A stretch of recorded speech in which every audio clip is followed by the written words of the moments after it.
मुंबईत गेल्या काही दिवसांपासून पावसाने विश्रांती घेतली होती। अधूनमधून रिमझिम सरी बरसत होत्या, पण आता आज सकाळपासून पावसाने पुन्हा एकदा मुंबईत जोर धरल्याचं बघायला मिळतंय।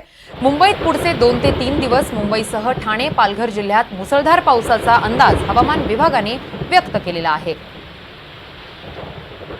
ठाणेसह मुंबई, पालघर जिल्ह्यात मुसळधारेचा अंदाज हवामान विभागाने वर्तवलेला आहे। पुढचे 2 ते 3 दिवस मुसळधार पावसाचा इशारा देण्यात आलेला आहे, त्यामुळे नागरिकांनी काळजी घेण्याचं आवाहन प्रशासनाकडून करण्यात येत आहे। या संदर्भात अधिकची माहिती देत आहेत आमच्या प्रतिनिधी जुई जाधव आपल्या सोबत आहेत सध्या। जुई, आपल्याला बघायला मिळतंय 2-3 दिवसांच्या विश्रांतीनंतर मुंबईत पुन्हा एकदा पावसाने जोर धरलेला आहे। काय अधिकची अपडेट आहे? अगदीच किरण, मुंबईमध्ये पावसाने विश्रांती घेतली होती काही दिवसांसाठी, मात्र आता त्याच पावसाने पुन्हा एकदा जोर धरलेला आपल्याला पाहायला मिळत आहे।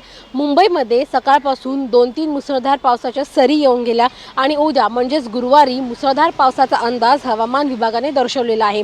खरं तर सकाळपासून 2-3 सरी मुसळधार पावसाचा येऊन गेल्यानंतर एकदम हलक्या सरी बरसत आहेत। मुंबईमध्ये ढगाळ वातावरण देखील निर्माण झालेलं आहे आणि अशात उद्या मुसळधार पावसाचा अंदाज दिल्यामुळे नागरिकांना देखील आवाहन केलं आहे की तुम्ही पावसाचा अंदाज घेऊनच घराबाहेर पडा।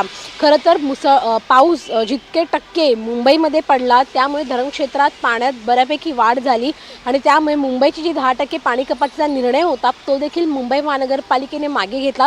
मात्र हा निर्णय मागे घेताच पावसाने उसंती घेतली, त्यामुळे मुंबईकरांना जरी पाणी कपातीचा निर्णय मागे घेतला असता तरी देखील पाणी जपून वापरण्यासाठी सांगितलं आहे। त्यामुळे उद्या पावसाचा नेमका अंदाज कसा असणार आहे याकडे सगळ्यांचं लक्ष आहे, कारण का मुसळधार पावसाचा अंदाज हवामान विभागाने दर्शवलेला आहे। किरण, नक्कीच धन्यवाद जुई, तुम्ही दिलेल्या या सविस्तर माहितीसाठी।